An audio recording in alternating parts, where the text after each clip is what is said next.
Hello friends and students, my name is Jitesh Rai from Rai classes. आज फिर मैं आया हूँ वीडियो लेकर के इंजीनियरिंग मैकेनिक्स की ये यूनिट 1 एंड यूनिट 2 के जो भी इंपॉर्टेंट फार्मूले हैं, ये वन शॉट वीडियो है।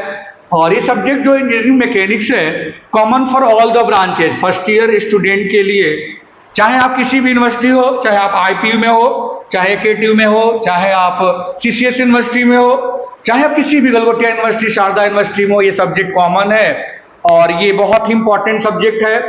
तो मैं इस वीडियो में आपको एक्सप्लेन कर रहा हूं कि कौन कौन से टॉपिक में कौन कौन से फॉर्मूले इंपॉर्टेंट है और किस टाइप के न्यूमेरिकल हमारे पेपर में पूछे जाते हैं।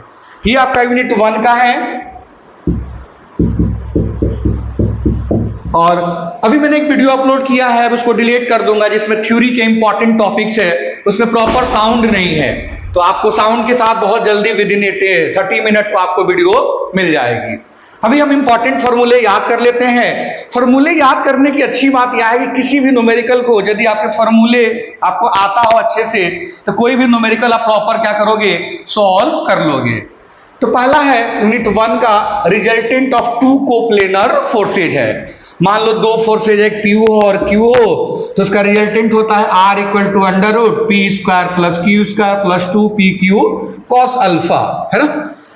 और ये वैल्यू यदि दिया होगा पी एंड क्यू दो फोर्स और अल्फा पता होगा तो हम रिजल्टेंट क्या कर लेंगे, फाइंड आउट कर लेंगे।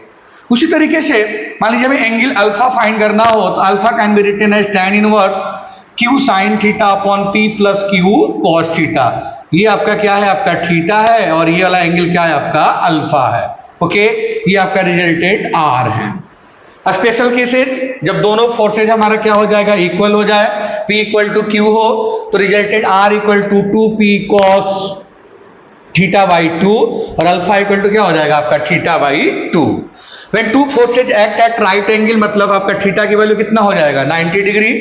देन रिजल्टेंट होता है R equal to under root P square plus Q square, alpha होता है tan inverse Q by P। अब लॉमी थ्योरम ये लिखने के लिए आती है, ये आपको न्यूमेरिकल्स भी आते हैं और एक्सप्लेन करने के लिए आते हैं। ये मान लो पी क्यू आर तीन फोर्सेज हैं, है ना, और P के साथ एंगल अल्फा हो, Q के साथ बीटा हो और R के साथ आपका गामा हो, तो P equal to sine P, ये फोर्सेज के लेमे थ्योरम कहती है कि P upon sine alpha equal to Q upon sine beta equal to R upon sine gamma. ठीक है, इसके हेल्प से भी अब न्यूमेरिकल पेपर में आता है। वेरिएंस थ्योरम जो होता है ये पूछने थ्योरी भी एक्सप्लेन करने के लिए आता है। जो रिजल्टेंट आपका मास मोमेंट है एम आर इक्वल टू क्या होता है, आपका M P plus M Q.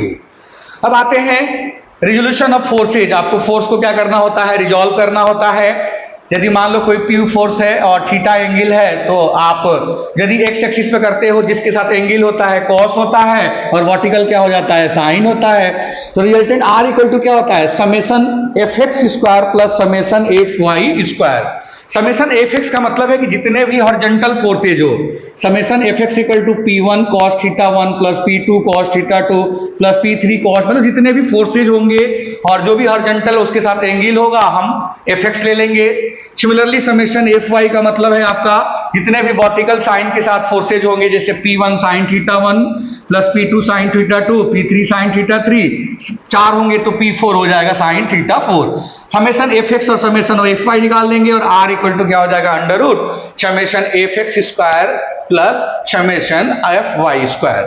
Then truss में पूछा जाता है कि ट्रस में आपको फाइंड करना होता है नंबर ऑफ मेंबर। ये परफेक्ट ट्रस के लिए फॉर्मूला होता है।